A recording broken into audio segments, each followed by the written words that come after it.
Welcome to Name 3 Songs. I'm Sarah Fagan. I'm Jenna Million, and this is a podcast where we discuss feminist issues in music and pop culture, all while empowering fangirls. Because let's be honest, fangirls knew about that band way before you did. And on this week's episode, we have a few things to go over that I think you guys are probably expecting us to talk about. Let's be honest. We have some intense concert etiquette discourse to have because for some reason, a fan thought it was completely acceptable to fully football touchdown throw a cell phone at Bebe Rexha's face and then try and laugh it off as a joke when the police came for him by being like, I just thought it'd be a silly, funny, goofy time. Meanwhile, his lawyer is like, he just wanted an interaction from Miss Rexha, which is so unhinged. And alongside of that, we also had another male fan storm the stage during an Ava Max concert. And this was literally 2 days after the Bebe Rexha incident, where we were still getting police report information about what happened with the male fan at Bebe's show. So really, these men just be acting up, and the stuff that fans are thinking they can get away with lately is completely unhinged. So we're diving into that today. As well as we get to talk about a win for Kesha. Maybe a win for Kesha? We think it's a win for Kesha. The case between Kesha and Dr. Luke has officially been settled out of court. So we're giving you all the details and breaking down our perspectives on that. So we're getting into all of that towards the end of the episode. As always, if you want timestamps, we're going to put it on our Instagram stories. We are going to have quite a bit to get through with Fangirl Nonsense. So without further ado, let's get into that Fangirl Nonsense. Look. There's been big developments in both of our fangirl lives. Sarah, I'm going to give the floor to you first to have your meltdown. I like that I get to start the top of every episode with Harry Styles. This is like us doing this with our fangirl nonsense every week. Is honestly the gift that keeps on giving. Truly. Look forward to it every week. It's so joyous because also I feel like there are tiny things that Jenna and I don't share with each other throughout the week to then be like, did you see this? Obviously, the biggest thing was what we already shared on our Instagram, which I think that there's going to be a debate for the rest of our lives about what Harry was reacting to. Please explain in depth for those who have not seen, and also if you haven't seen it and just want to see it for yourself, it's already on our Instagram. So there's this video of Harry, and like 90% of the people on TikTok are saying that the video is in response to a fan sign that says shag ? And I'm going to continue to believe that. I don't care if that makes me delusional. I just don't think that it's anything else. Because there has been another video where there's a more backed up view of this and you can't see the sign visibly, but also who knows, that girl with the sign could have been on the barricade. The sign did not need to be that high up if she was, and all you can see is a bunch of phones and people holding rainbow footballs, and I just don't think that Harry wants to fuck a rainbow football. You still haven't described what Harry has done. I know, because in this video you see Harry walking or looking out at the crowd, kind of doing a double take, getting the cheekiest grin you've ever seen this man do. I mean, we've seen him do it before, but this was extra cheeky. Then I don't even know how to describe it. He does this it was like a checking you out kind of look. Yeah, he looks up and down, does a little cheeky little smirk, then one of those half shrugs with both his shoulder and his face. Yeah. That I can that is only best described by a romance novelist. I can't even describe this look properly, but I know that some romance novelist has described this look perfectly at some point. It's the don't knock it if you don't try it. It's just it's literally the well, why not? Shag? Go on, why not? It's literally just why not? Who's it gonna hurt? Kind of vibe. Oh my god, I don't even know how to describe it. I just know that I had the most visceral reaction of intense lust towards Harry Styles of him. This moment. You know what's funny is honestly, this kind of this interaction reminded me of some of the stuff that comes up at the K-pop shows of you see someone else's interaction and they were oh my god, they were checking that person out, they were so into that, and then being I'm claiming this as mine. I don't care honestly, if this wasn't for me, it's for me now. Genuinely, I think you guys just need to pause this right now and go watch this on our Instagram, because I cannot do it justice of just how sensual this head shrug face look was. It's literally you're flirting with someone at the bar. It's literally just imagine you're but not even like flirting with someone you don't know. It's like when you're hooking up with somebody and you don't want your friends to know yet, and you like make that look at them where like, should we get out of it? Should we get out of here? And they're like, yeah, why not? Like that's the vibes, or it's like, ooh, nobody knows what's going on but you guys. But yeah, it was a lot. But Harry's just like, he's just been also being really wholesome lately, and like I can't really deal with it because like, as we all know, like he's been cast as like a pretty major role in like the Marvel universe, so he has like movie contracts that he needs to fulfill. And I think we've all been saying that like, oh, Harry's gonna like extend Love on Tour for as long as he can until he's not allowed to anymore. And he's made a couple speeches recently about how like he's so thankful for his fans and how we're not gonna see him for a while. He's been tearing up. And he's like been genuinely like getting really emotional about it, and it's like both filling me with so much love and breaking my heart at the same time, and also panicking me to the point where I'm like, do I need to take out a loan to go to Europe to go see Harry? Don't know if it's gonna be the last time. I mean, it's never gonna be like the actual last time, but I do think he's going to be like doing movie shit for like 2 years. Do you know, like I think he's gonna give us another album. So like this summer's gonna be the end of the tour? Yeah. Well, like I think he's gonna do like Harry Ween. Like, yeah, I think he's gonna do that again. I saw that being teased. I saw Harry Ween like Dumois something being teased. Yeah, like I think he's gonna do that again, and like maybe 1 or 2 farewell to Love on Tour things. But like I don't know where.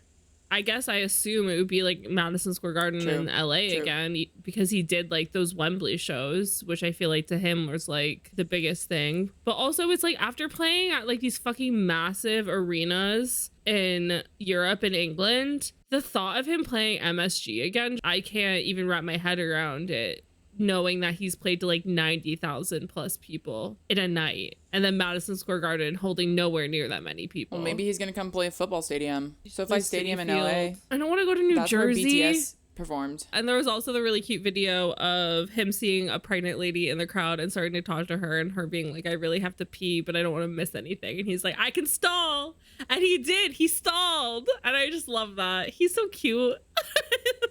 I'll never get over it. Wholesome cherub. In Korea, Bruno Mars performed 2 nights in Seoul, and literally everyone from the K-pop industry was there. Like the videos coming out of like who was there and who was seen there and where they were sitting and what they were doing.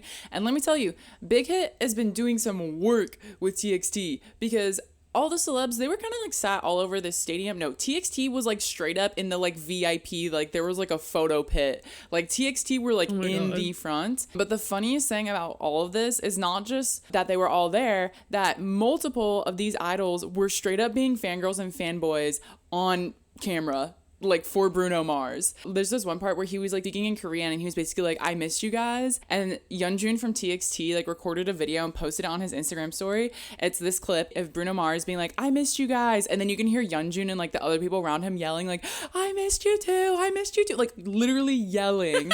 And then there was other, like I saw some other idols who like also were like posted videos of themselves like screaming, like absolutely fangirling for Bruno Mars. And everyone is just like, they're just like us for real. You know what? We go feral at their concerts, but here they are going feral for Bruno Mars. I feel like I forget how popular Bruno Mars is, but he's like the 3 most popular people in K-pop. Western people, well, I guess there'd be 4 really. People go insane. Bruno Mars, Justin Bieber. People go insane for people are obsessed with Justin Bieber.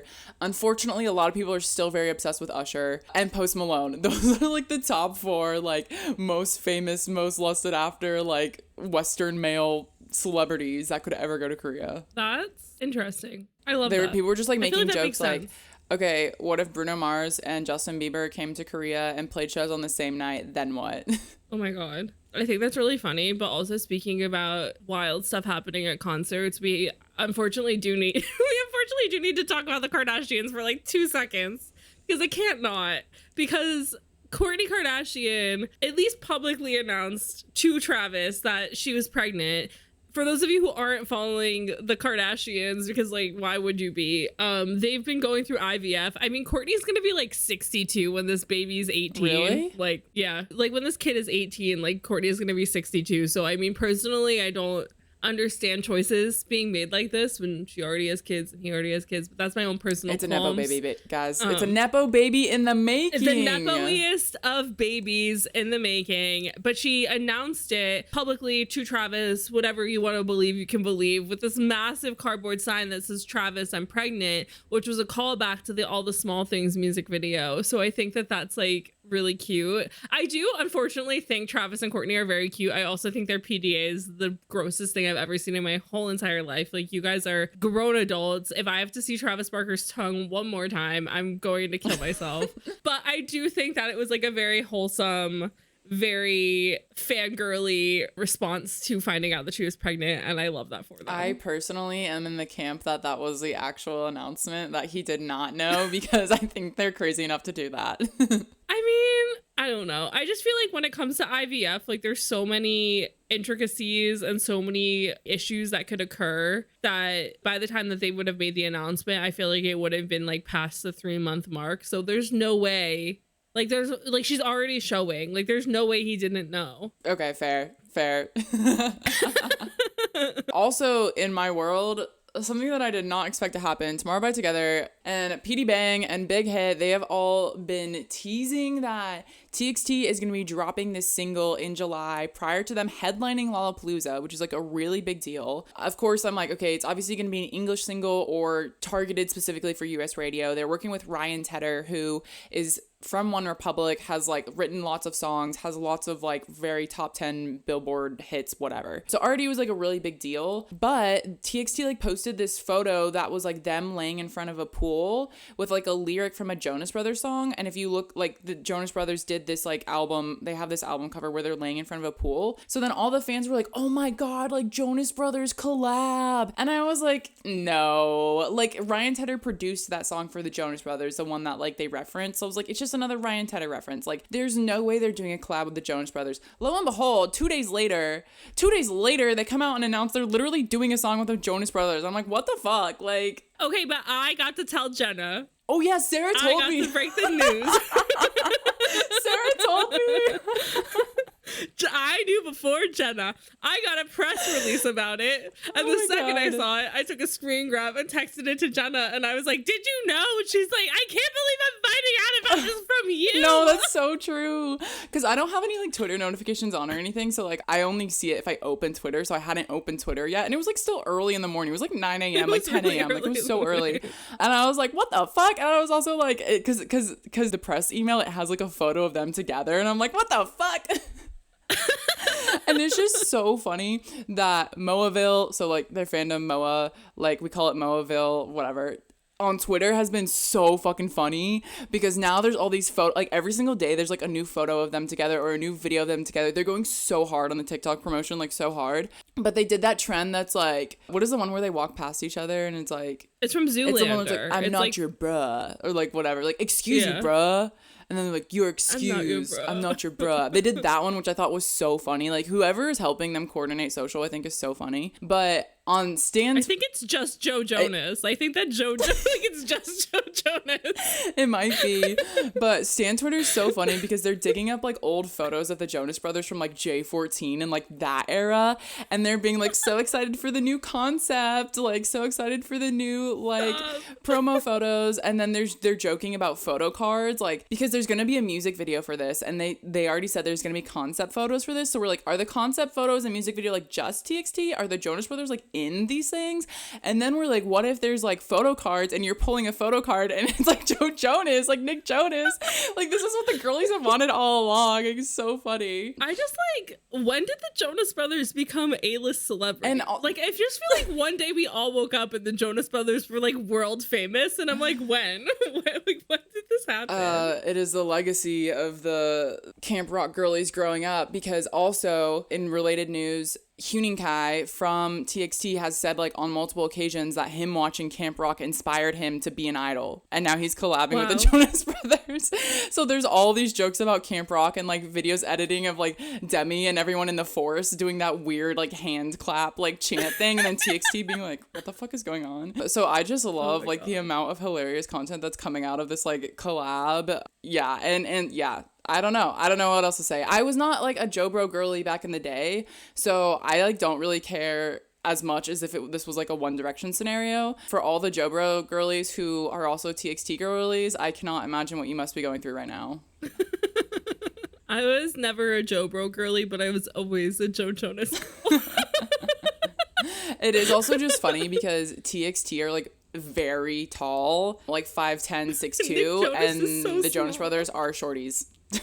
When you sent me the video with all of them with the Zoolander reference and like Nick popping up in the middle of all of TXT, I was like, oh, Nick Jonas is a hobbit. So yeah, it's been a wild time, and obviously more to come because this single doesn't even come out until July 7th, so they are really stringing us along. Can't wait for it to be the song of the summer. That's what I'm saying now.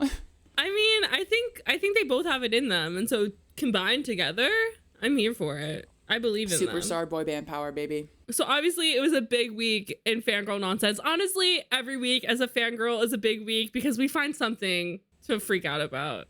And I feel like that's a gift that we give ourselves every week in the hellscape that is life right now. And so with all of that out of the way, we have to get into the big details of the week. And this week was like a kind of insane week for fans just like fully not understanding that the stage is not for them. We had 2 incidents this week with some pop girlies literally getting attacked by fans. First, we had an incident at Bebe Rexha's New York City show at Pier 17 on Sunday, which was June 18th. And basically during the concert, a quote-unquote fan, which like, what fuck fan does this, threw a phone as if they were trying to get a touchdown from the opposite end of the football field. Like, threw this phone. It was spiraling. With, like you could see it looked like a Death Star. Speeds. It was fucking insane. Threw this phone directly at Bebe Rexha, hit her smack dab in the face. When I saw that video, I was like, that girl is lucky that like that did not hit her a little bit farther to one side or the other, because it could have like knocked her eye out. It was insane. It hit her straight in the face. She falls down on the floor of the stage. I think like at first everybody was like in shock because it took a couple of seconds longer than I was comfortable with for the people, like her team and security, to like come like rush the stage to see if she was okay. And so Jack Irvine for People did some calling into the NYPD to get some information, and they informed him that she was taken to a hospital to go get stitches, and also that very quickly after the incident, a 27-year-old named Nicholas Malvanga from Manalapan, New Jersey. That's a mouthful. That was a mouthful. Was arrested at the venue and charged with assault for using his cell phone as a weapon, which is crazy. Oh, yeah. Yeah. No, because I saw videos where, like, they found him in the crowd. He, like, he complied. He, like, low-key turned himself in, but he complied. They pulled him out of the crowd. But what's crazier is, like, also just, like, the fact that we get so much information in real time. First, it's, like, we just had the video of, like, BB. Then, like, we hear, like, the NYPD is involved. Then we hear, like, we get the video of that 27-year-old man being pulled out of the crowd. Then he, like, willingly goes to the police and tells them, I was trying to see if I could hit her with the phone at the end of the show because it would be funny. Which is, like, the most unhinged thing in the whole world. What the fuck? And also just like crazy that like he clearly didn't tell his lawyer he said this, because Jack Irvine also for People got a statement from the assailant's lawyer named Todd Spodek, who in this statement to People stated, Nicholas, like many other fans, was hoping to interact in some way with Rexha as the phone was returned. It was never his intention to injure Miss Rexha in any way. And I just think, number one, I think that it says a lot about like what's been happening at concerts lately, that a lawyer thought that saying, oh, he was hoping for an interaction would be enough to maybe get his client away with this assault or something, or like when the client also when the client already admitted that he wanted to hit her with the phone. It's just so unhinged. But this is the thing also, is like, I think based off of what we've been seeing at concerts lately, because we've seen in the past like year so much insanity when it comes to concert etiquette and just people not knowing how to act. And we've talked about this at length, just about like the TikTokification of concerts and like this lust for creating the best content possible out of all of the content that's going to be coming out of these concerts, because there's only so much you can make, you know, when there is live footage where you're like, oh, like let me see what else I can do, And we've seen the instances where somebody threw a phone up at Harry Styles and Harry took a B-reel for them. There was also a video I saw on TikTok recently of a girl throwing her phone up on stage to Louis. But like, these people aren't throwing them directly at the artist. Like, at least the girlies are being a little bit smarter about this, where they're throwing a little off to the side. Well, the girlies are also not trying to hurt them. Like, yeah, I know. Initially, when I saw the video, I was like, oh my God, that person must feel so stupid because they weren't hoping to hurt Bebe Rexha. They were hoping to, like, I don't know, get the phone on stage so that she'd pick it up and be like, a phone. Let me do a little ticky-tacky. No, I totally understand that in the context of like what's been going on at concerts.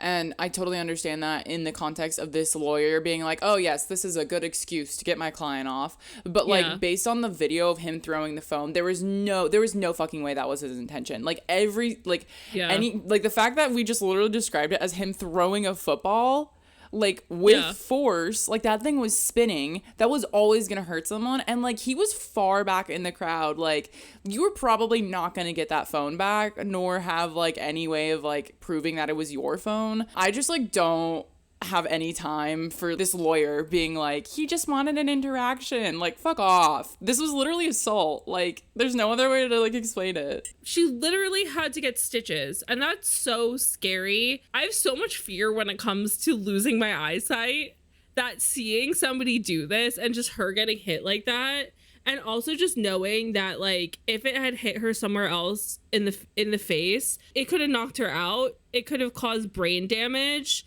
It could have literally caused her to go blind. Like, if that phone had hit her a little bit over in any direction, it could have been so much worse. So she did post a video of her face looking very, like, it literally looks like she got punched. Like, it was bad, the stitches and everything. And she just said, I'm good. I just feel so bad for her. I honestly just feel like Bebe's, we've talked about her like here and there in the past. Her vocals have been on like everything. Like, she has such a famous voice, but like as a person, she's not like an A-list celebrity. And like recently she's been doing more promotions, and she's had some singles, and she performed at like a football Super Bowl type scenario. So she's definitely been like promoting herself like a lot more recently. I just feel like no one would ever do this to Dua Lipa, and I think it's in the regard of Bebe's not as famous. She doesn't conventionally fit into like body standards of what a pop star is. I just think that it's easier for people to hate her and not treat her like a person than it would be someone like Taylor or Dua. And like, I know like those girls, of course they get extreme scrutiny.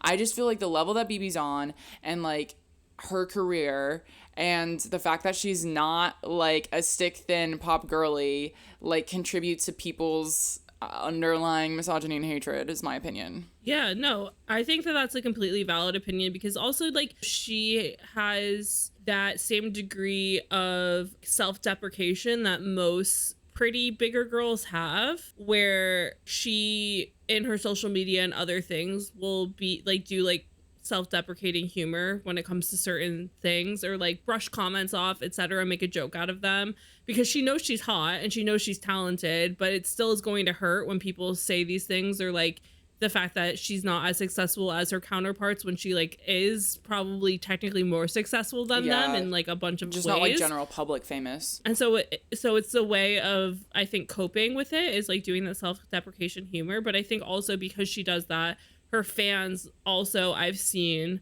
kind of make her the butt of the joke sometimes too. And I think in doing this sort of thing where it's like this guy's acting as if he's a fan of hers, which like no fan should try and attack somebody they love. But I think also in his mind it's like, oh, it'll just be a funny little joke because everything about Bebe's a funny little joke is what it feels like. And I agree, it is, again, like the underlying kind of hatred towards women who seeing them as entertainment, seeing them as like for your amusement. Yeah, and also just like the underlying hatred of women who don't fit within the societal norms of beauty and the beauty standards and whatnot, and the hatred towards them believing that they should or that they do, when you're like, but you're not this, you're not that. And I think that there is a lot of underlyingness when it comes to that, as though lines were crossed. And so obviously like what happened to Bebe is like really, really horrible. And I think also this thing of like the accessible pop star, quote unquote, is so not something that we're used to. And the fact that this happened to Bebe and then literally like 3 days later, not even, It also happened to Ava Max, who I think is another like quote unquote accessible pop star, like a woman who makes incredibly good pop music but isn't A-list celebrity, is playing in smaller venues, is more accessible to fans. It's a lot easier to like feel like you should have access to them while also viewing them as possibly one of your like big three divas that you are obsessed with, or big three pop women that you're obsessed with. And so there was another incident at an LA show with a fan just completely crossing the line. Okay, so again, I just like this, literally 2 days later, like information about like the BB's like police report is still coming out. I'm scrolling on Twitter and I see a video of a fan, an adult man, like not even a teenager, not even like a like 20 something, like late 20s, early 30s, maybe mid 30s adult man on stage straight up. So like I see there's like security guards like start to tackle him, but he like reaches out and literally slaps Ava across the face, and like the security guards like immediately take him down, but he still like makes contact with her face. Like what? Like what world are we living in? Like it's so insane. It's so crazy. Like Ava literally went on Twitter and was like, he slapped me so hard that he scratched the inside of my eye. He's never coming to a show again. I mean, Ava, I think he might go to jail. Yeah. Like for assault. Like I really like press charges, girly pop. And then she also said thank you to the fans for being so spectacular tonight in LA. There was a fan who actually had paid for an Ava Max meet and greet, and Ava's meet and greet, at least for the LA show, happened post-concert. And so what this fan tweeted, according to an article written by Gil Kaufman for Billboard, was this fan had meet and greet, so they got to meet Ava, and the meet and greet happened after the show, so it happened after this incident. And what this fan said is that the guy rushed on stage at the end, right when the last song ended. The security guard tackled him and literally threw him down the stairs. Wild. It happened so fast. You can see here she couldn't even open her eyes, but she still did meet and greet. And the fan tweeted a photo with Ava at this meet and greet. Ava's literally in this photo with the fan wearing dark sunglasses and her eyes are shut because she's having trouble seeing, because she's like in pain from having a fucking scratched cornea. Like that's so scary. Yeah, I also just feel like, I mean, I obviously have no idea if these male fans are gay, so it could just be regular misogyny, but I was just thinking about that episode we did about divas and like just a lack of respect to like divas in the sense of even just like idolizing someone, but in a way that like you feel like you still have some control over them.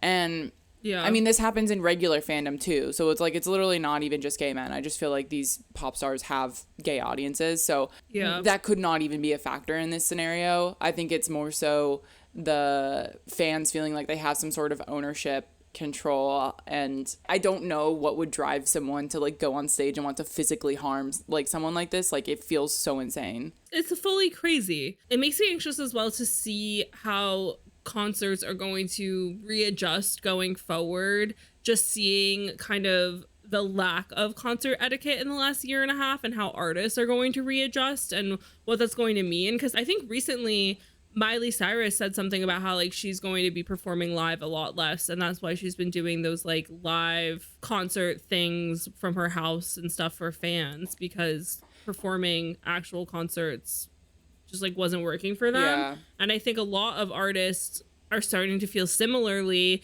and I think when we're seeing these instances of fans just not understanding the boundaries, especially with like storming the stage and throwing their phones in like a violent way, it must be terrifying to go out on the road. And I just honestly, it brings me back to how Christina Grimmie was killed. Yeah. And like these sorts of instances where when you keep seeing fans just not understanding and artists having to be like, stop trying to hand stuff up during the show, stop trying to take my attention away from the concert while I'm performing, it gives me a lot of anxiety about the future of live concerts. And I mean, that just adds on top of it like the anxiety of like what they're going to be doing with AI and all of that shit. And so like when human to human interaction like concerts becomes more dangerous for the artist performing, it's like, what are they going to do going forward to deal with this, and what is that going to mean, and just like what are going to be the real world implications, really? I mean, I agree. I just think it's fascinating that we just said Harry's been Love on Tour forever and like nothing near this insane has ever happened.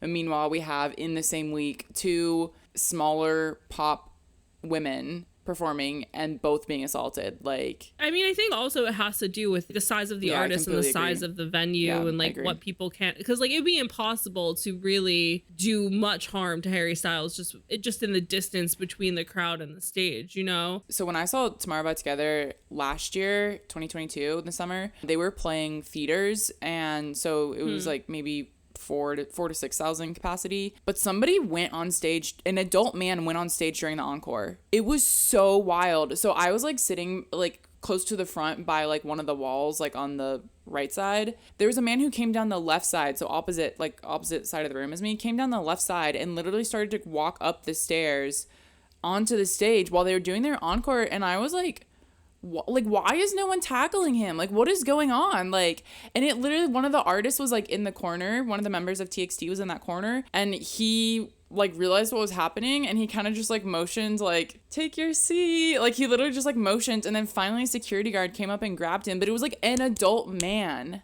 Well, I think this also speaks for the fact that most of the time the security at these venues aren't going to challenge an adult man. Or like, don't expect that person to be acting up. Number one, they're not a specific like security force hired by the artist, so they don't understand like a lot of that stuff. But also, I mean, what people don't realize is a lot of the times they don't necessarily have much proper training in a lot of these regards. I mean, I was telling Jenna the other weekend when I shot Gov Ball that I was just like so shocked at how quickly the security guards would jump to violence when it came to people who had media passes on, and how quickly they would just get angry and use their power as like quote unquote security as a way to like make other people feel small or make me personally feel in danger for multiple instances by them. And I was talking to one of the guys, and I was like, oh, who was like relatively nice, and I was like, oh, like, how'd you get this job, whatever. And he literally was like, oh, there was like an open call, like I've never worked security before. And I'm like, these people are supposed to protect me as in like a concert goer, but they're also supposed to protect the artists. And it's like, I'm all for ACAB, but like at least police have some sort of training. Like, I'm not going to feel safer having police there because police always fucking have guns. But like, you know what I mean? Like I just feel like there's no genuine response to this other than an artist specifically hiring a security firm that's like basically bodyguards for during the concert. Yeah, exactly. Yeah. Like they would need properly trained like bodyguard security for their concerts, because like police aren't an option because nobody fucking trusts the police. And venue security, a lot of the time, doesn't really know what's going on. Well, also, like you just said, venue security isn't like people who are usually there all the time. It's like rotating staff. What I was getting at earlier is that like these are adult men who, like, if they're walking with authority, they're not going to be questioned. Like, that's just what happens. Like, security might be like, oh, a rabid fangirl running on stage, let me tackle them. An adult man casually making his way on stage seems totally normal. Like, what the fuck? Like, it's just so stupid. I think you're completely right, and I think it's a completely valid point to make, and something that I think a lot more security teams need to be briefed on is that just because a white man with a walk of authority is coming onto the stage doesn't mean that that authority is warranted and that he should be allowed to be there. So I think that there's a lot to think about when it comes to that, and a lot to think about in regards to like how we as fans interact at concerts and all that going forward. And moving on to our next segment, in a win for Pop Girly, we do have one of those this week to share with you. Well, somewhat of a win, I guess. I don't know. We have the Kesha and Dr. Luke case being settled out of court. If you are following us on Instagram, I posted about this a week ago. A week ago, June 14th, we got the New York Court of Appeals ruled that Dr. Luke is in fact a limited public figure. There had been some back and forth about whether or not he was a public figure, and that would determine kind of like the strength of proof that Kesha and Dr. Luke would have to go to prove that Kesha acted with malice in bringing about her abuse allegations. That happened last week. Then this week, we get notice as of June 22nd that they have decided to settle out of court, and they've both given statements. And so basically, like Jenna said, and if you guys have been paying attention, like this has been a years in the making legal battle. It was almost a decade-long situation since October of 2014, where like they've been going back and forth with lawsuits. And as we've talked about when it came to Johnny Depp and Marilyn Manson, alleged abusive men in places of power love to use defamation lawsuits as ways to have the women that they've allegedly abused have to deal with the repercussions of coming out against them. Which AKA is in the just public continued eye. abuse in the legal courts. Yes.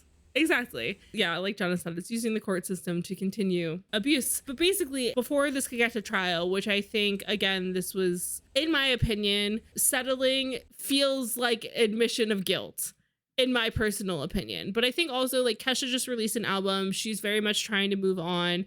So I think that if there was going to be any time that Kesha would take a settlement, it would be now to kind of put that to the side and allow her to like make music without the Dr. Luke trial, etc., looming above her. And so in this settlement, they had to both agree to post statements on their social media and also share the other person's statement. And so Kesha posted on her Instagram account like a text post that said, "Only God knows what happened that night. As I've always said, I cannot recount everything that happened. I'm looking forward to closing the door on this chapter of my life and beginning a new one. I wish nothing but peace to all parties involved." And then Dr. Luke's statement was not as nice. He goes, "While I appreciate Kesha again acknowledging that she cannot recount what happened that night in 2005, I'm absolutely certain that nothing happened."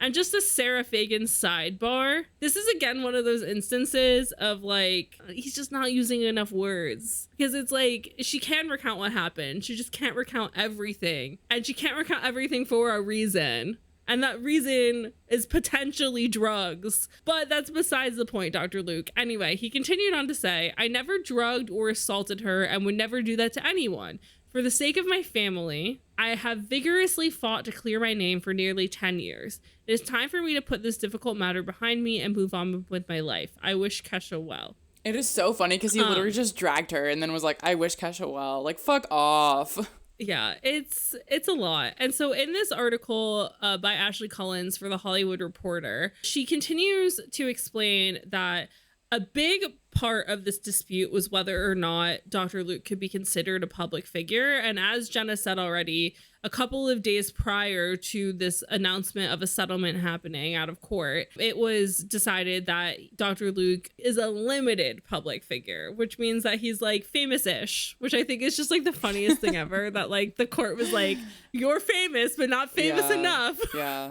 Which I just feel like when somebody's trying to prove that they're a private citizen and them to be like, "No, you're famous, but like not really famous," like what a punch to the gut that is. But Ashley continues to say that getting Dr. Luke to be claimed as some sort of a public figure would set a higher bar for succeeding on a defamation claim. So basically now that he has been viewed as a limited public figure, Dr. Luke would have to prove that Kesha was acting with malice when saying that he allegedly assaulted her, and proving that somebody was saying that you assaulted them from a place of like, "I'm saying this to completely ruin your career," is so much harder to prove than like a private person being like, "Nobody should know who I am. The fact that they've announced me in public as an alleged abuser is going to ruin my life." Right. So basically, the fact that the court was like, "No, you are not a private citizen. You are, in fact, a limited public figure," there would have to be so much more work that Dr. Luke and his team would have had to put in to prove that Kesha went out of her way by making this statement about her sexual assault to like ruin his career, when there's literally no way to really prove that, when she clearly confidently believed that this is what had happened. So after all this happened, Rolling Stone also talked to two legal experts to kind of like explain this a little bit further. So Tomas Mir has the story here with Rolling Stone. He first talked to Susan Crum-Miller, who's a feminist attorney based in New York, who says that to the extent that Dr. Luke wanted to continue putting her through hell, he probably succeeded. We see abusers using defamation lawsuits as a way to continue their abuse all the time. They're not looking for some big pot of money at the end. They're asserting power and control. kind of like what I said. Yeah, which is just what we said earlier. Tomas also talked to another entertainment attorney, Cameron Dolat-Shahi, who says that the language in the two statements saying that Kesha does not remember what happened right now was obviously crafted as part of the settlement and sees it as a clear compromise. Meanwhile, Crew Miller sees the attorney's settlement as a way for Luke to save face. Both note that it offers Kesha, who released her latest album last month, a chance to move on. And I think that's the biggest thing that like I saw this as, is it's like Kesha's been dealing with this for, as we said, going on 9 years, practically a decade.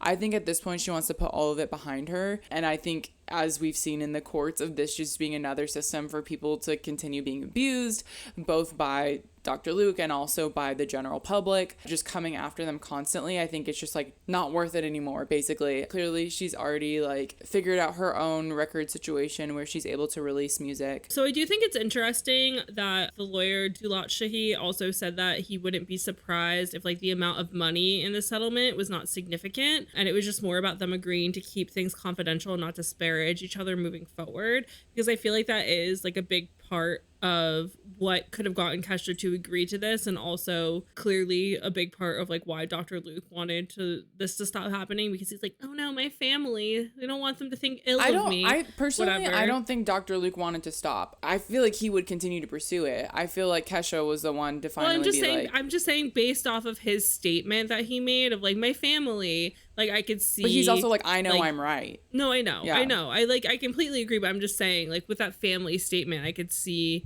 that side of things. I think also the interesting thing of it is that like Tomas said this, and Jenna also kind of said it, where it's like the wording of this feels very much like a win for Dr. Luke, because of like Kesha having to admit, and I mean she said this before, like the admittance of like, oh, like I don't remember every detail of that night and that's why this has been an issue. But it definitely is a positive development for Kesha. Like at the end of the day, like as I already said, in regards to like the defamation case with Amber Heard and Johnny Depp, and seeing just like the public outlash towards Amber Heard and just them constantly attacking her, calling her a liar, trying to figure out all these ways to prove that she was in the wrong, that she was a bad person, and even the complete ignoring of the fact that it wasn't a trial to come to the conclusion whether or not Johnny Depp was guilty or not guilty of abusing her, and just whether or not, why essentially the Washington Post was guilty in publishing something that Amber Heard said that could be seen as defamation, when that was really what the case was about. And Crew Miller says this very well to Tomas, is that Kesha is a celebrity and she's used to having eyes on her everywhere she goes, and litigation is unpredictable. We all saw how much backlash Amber Heard faced. I think that ultimately if litigation proceeded, she would be risking a verdict against her. Yeah. And that's also my feeling of it too, is it's like, it's so fucking hard to prove that assault happened, especially so far after the fact, when like any DNA evidence is gone and any just like bigger evidence in that regard is gone. And so it's so much easier for somebody who maybe has more money, maybe has more means, whatever the case is, to like prove to some extent like, oh, I have an alibi, oh, there were other people here who like would be more so on Dr. Luke's side, or whatever the case is, that the case could have not ended in her favor. And so I think that this is a really big and important deal, that number one, he stopped continuing to file more claims against her and forcing her to relive this constantly, but also the fact that like she's not going to have to live this out in court and deal with all of that and deal with the public scrutiny that the public loves to throw on women. Also because of like what Kesha's whole persona was when this happened, of so many people like dredging up like all of her like party girl era kind of looks and songs and all this shit, and being like, oh, you're telling me that this girl doesn't remember a night? Of course she, you know, like I'm just thinking of like what people would say about her. And I think that this, in the long run, very much is a win for Kesha in the long run, because it could have wound up being so much worse for her. Yeah, I completely agree. And I feel like this court case, relatively most people kind of like forgot it exists. And because Kesha's like promoting new music right now, I feel like she probably just wants to move on and like focus on her career and like have people focus on her career and not have to relive this whole court case. Because I feel like if it was actually going to trial as it was supposed to, like within a month, it would have just been a lot of reliving of, like you said, of like, well, Kesha's just a party girl and this and she can't even remember, like, is she even a reliable source? Like, all it would have just been reliving a lot of the stuff that happened 10 years ago. And we're at a place right now where like most people like aren't really paying attention or don't really care, aren't gonna harass her about it. But if it did go to trial, she probably would get like a lot of harassment about it. So honestly, for like peace, like, it sucks that this is a reality that we live in, but for peace of mind, I like completely understand why she did this, or why they both did this. And I think also with the fact that now Dr. Luke was viewed as a limited public figure, he would have also had a lot more to prove. And so I think that there was also a little bit of fear in that regard for him, in that like there would be a lot more work that needed to be done. But also I think for both of them, there was a lot more potential for there to be like a hung jury. So like a jury who could not agree on whether or not she was guilty of defamation towards him because of how much proof he would have had to have come up with, since he would have been viewed as some sort of a public figure. And then this abuse could have just continued. So I think that Kesha probably also thought about that as well when she got that win, in that regard, where it's like, okay, maybe I can get some sort of decent settlement in regards to like the statement having to be posted by both of them. So like he had to share her statement as well. So she had some leverage. Even though her statement was like so nice, and his statement was like, but I'm still right. But I'm still right, but I'm glad that we're done with this, but I'm still right. But like she had like a little bit of leverage going into the settlement is what I'm saying, whereas before I don't think she would have, and so she would have had to agree completely to what he would have wanted. That's fair. So at the end of the day, we can chalk this up as a win, because really so much of this court case has stopped Kesha from being able to create music and do so many things, especially tied to his name. And so I think that really, while like it doesn't feel super positive for like women getting their justice when it comes to assault cases, I think that in the world of Kesha, this can be chalked up to a win, because her music and her as a person are no longer going to be so tightly tied to a man who did her wrong in one way or another. And so at the end of the day, it feels like a positive outcome in the life and times of Kesha. And I'm really excited to like see where she goes moving forward now that like the Dr. Luke thing is less of a concern to like her career. And so I think we've talked about some important things today, both things that I think have real world implications in their own ways and things to think about more deeply just as we go forward in thinking about, you know, how pop culture moments do have real life implications and how they have to do with so much going on in like the justice system and safety for women and all those fun things that we need to worry about every single day. So if you guys have any thoughts or feelings about anything we discussed today, we would love to chat with you more about them over on Instagram or Twitter. We are at Name3Songs on all social media platforms. If you have any personal grievances, beef, love, respect you'd like to give myself or Jenna, you can do that on our personal accounts. I'm at Sarah_Fagan and Jenna is at Jenna_Million. And with all that being said, thank you so much for joining us this week on Name3Songs. And until next time, never let anyone make you feel bad about your favorite band. And remember, you're never too cool to listen to the Jonas Brothers. Don't forget to subscribe to be notified when each episode comes out and leave us a 5-star review. They really help. If you want to find out more about any of the sources we referenced in this episode, you can visit Name3Songs.com.